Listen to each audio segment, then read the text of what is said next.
আসসালামু আলাইকুম। আমার প্রিয় বন্ধুরা সবাই কেমন আছেন?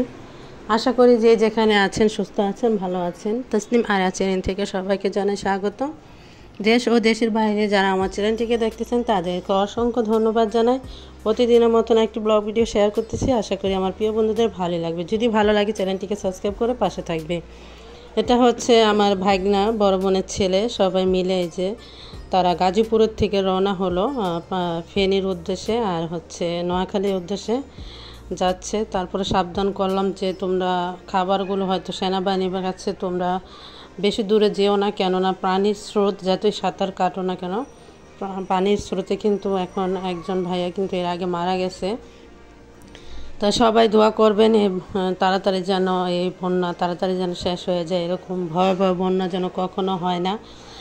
আর বিপদের মধ্যে আসলে বিপদ বলতে কি যে ভাইগনারা গেছে গাড়ি নিয়ে, তাদের ছিনতাইকারী বা ডাকাত যেটাই বলেন ধরার পরে মোবাইলগুলো সব নিয়ে নিয়েছে।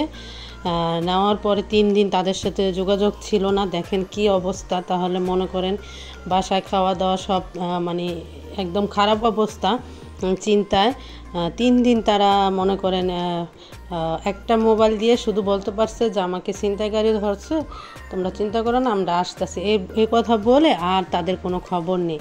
তারপরে তারা হয়তো বা ওখানে নেট নেই বা যাই হোক মোবাইল কিছু পায় নাই। পরে হাঁটতে হাঁটতে অনেক দূরে আসছে, আসার পরে কিছু খাবারও নেই, 3 দিন না খাওয়া। তার মধ্যে একটা মাছ পেয়েছে, ওই মাছটা আবার আশেপাশে একটা বাড়ি ছিল কোনো রকম, তাদেরও খাবার নেই। তারপরে মাছটা কোনো রকম একটু ভেজে দিছে, সেটা দিয়ে আর ওটা খেয়ে পানি খেয়ে তারপর আবার হাঁটা দিতে দিতে রাত 1টা বাজে পৌঁছাইছে 3 দিন পরে। তাহলে দেখেন কি খারাপ অবস্থা, মানুষের কোনো আক্কেল আছে এই সময় মানুষের এরকম বিপজ্জনক করে। তো এই যে আশেপাশটা আমাদের দেশও এরকম বন্যা, এখানে দাঁড়ায় কথা বলতেছে, আর আপনাদের সাথে শেয়ার করলাম কথাগুলো। দেখেন কি খারাপ অবস্থা। আবার আমার ভাগ্নিও চিটাগাং থেকে আসতে হয়েছে, ভাগ্নি জামাই শ্বশুর শাশুড়ি আর কি সবাই একসাথে মানে চিটাগাং ছিল। চিটাগাং থেকে তারপরে হচ্ছে আপনার ফেনীতে